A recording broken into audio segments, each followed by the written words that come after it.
मुस्लिम मुल्क सूडान गृह युद्ध की मार झेल रहा है। सूडान का वर्तमान गृह युद्ध अप्रैल 2023 में शुरू हुआ था। ये मुख्य रूप से सूडानी सशस्त्र बलों यानी SAF और रैपिड सपोर्ट फोर्सेज यानी RSF के बीच सत्ता संघर्ष को लेकर है।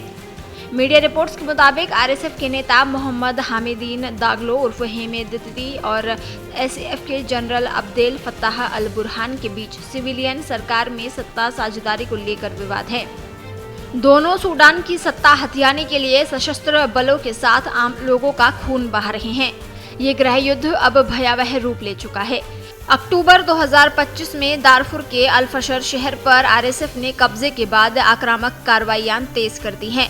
RSF की इस कार्रवाई में हजारों आम लोगों की मौत हो गई है। इसमें सामूहिक हत्याएं, अस्पतालों पर हमले और जातीय नरसंहार शामिल है। हालांकि कुल मौतों का सटीक आंकड़ा चुनौतीपूर्ण है, लेकिन कई मीडिया रिपोर्ट्स में दावा किया गया है कि सूडान में जंग, भूखमरी और अकाल की वजह से 1.5 लाख से ज्यादा लोगों की मौत हो चुकी है। सूडान में आम नागरिकों को जिंदा ताबूत में दफनाया जा रहा है। इसकी कई वीडियो सोशल मीडिया पर तेजी से वायरल हैं। सोशल मीडिया साइट X पर वायरल एक वीडियो में दावा किया गया कि एक सूडानी शख्स को जिंदा ताबूत में दफन कर दिया गया। वहीं सूडान की समाज कल्याण राज्य मंत्री सलमा इसहाक ने मीडिया से बातचीत में बताया कि पश्चिमी सूडान के उत्तरी दारफुर प्रांत की राजधानी अल-फशर में घुसने के बाद RSF ने पहले 2 दिनों में ही 300 औरतों की हत्या कर दी। मंत्री ने बताया कि इन महिलाओं के साथ रेप और मारपीट की गई, फिर उन्हें बेरहमी से मार दिया गया। सलमा इसहाक ने आगे कहा कि अल-फशर से तवेला यानी उत्तरी दारफुर की ओर जाने वाले लोगों को भी भारी खतरा है, क्योंकि अल-फशर तवेला मार्ग अब मौत की सड़क बन चुकी है। सूडान में चल रहे भीषण गृह युद्ध ने वहां की जनता को भूख की उस कगार पर पहुंचा दिया है, जहां इंसान को जिंदा रहने के लिए जानवरों का चारा और खाल तक खानी पड़ रही है। अंतर्राष्ट्रीय भूख निगरानी संस्था IPC ने सोमवार को पुष्टि की कि सूडान के 2 प्रमुख शहर अल-फशर और काडुगली अब औपचारिक रूप से अकाल की स्थिति में है। सूडान में चल रहे इस खूनी संघर्ष में अहम मोड़ 26 अक्टूबर 2025 को तब आया, जब करीब 1.5 साल की घेराबंदी के बाद दारफुर में स्थित सेना के अंतिम गढ़ अल-फशर पर RSF ने कब्जा कर लिया।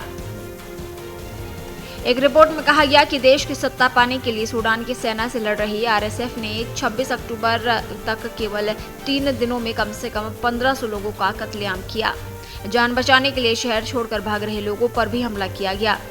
सूडान के गृह युद्ध पर नजर रख रहे सूडान डॉक्टर्स नेटवर्क का दावा है कि RSF की ओर से किया गया ये असली नरसंहार है।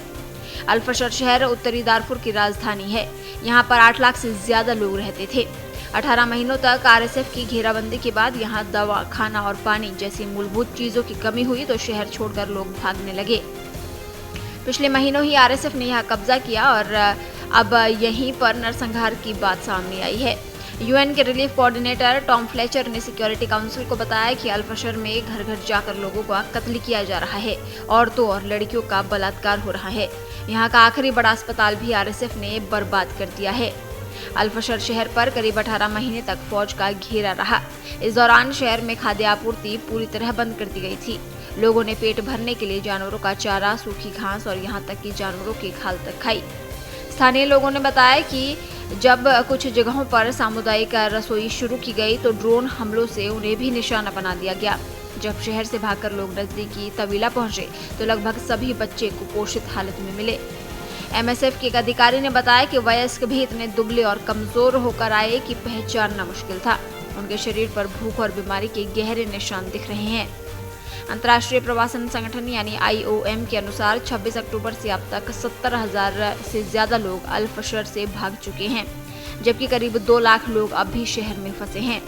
उन्होंने चेताया कि तेजी से बढ़ती सैन्य तकनीक, खासकर ड्रोन, ने युद्ध को और खतरनाक बना दिया है। देश दुनिया की ताजा खबरें और वीडियोस के लिए अभी डाउनलोड करें पत्रिका ऐप।